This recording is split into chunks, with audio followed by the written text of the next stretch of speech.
यीशु जी तेरी हम लोग जो हो रहे हैं बात, प्रभु जी तुम आ जाओ, यीशु जी तुम आ जाओ।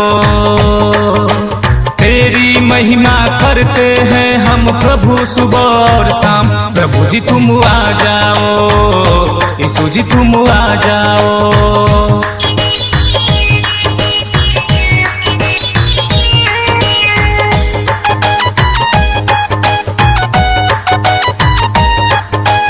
मेरे लिए तूने लहू बहाया, क्रूस पे अपना जान गवाया। मेरे लिए तूने लहू बहाया, क्रूस पे अपना जान गवाया। तेरे लिए प्रभु यीशु जी खड़े हैं जोड़ के हाथ, प्रभु जी तुम आ जाओ, यीशु जी तुम आ जाओ।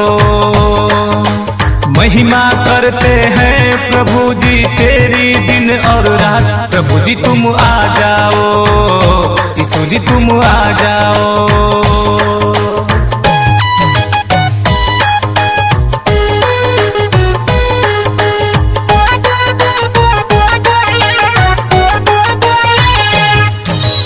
मेरे खुदा तू बड़ा दयावान है, सब लोग जाने कितना महान है, कितना महान है। मेरे खुदा तू बड़ा दयावान है, सब लोग जाने कितना महान है।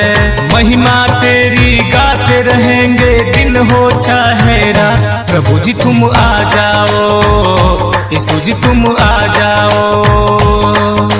महिमा करते हैं तेरी प्रभु जी सुबह हो शाम, प्रभु जी तुम आ जाओ, यीशु जी तुम आ जाओ।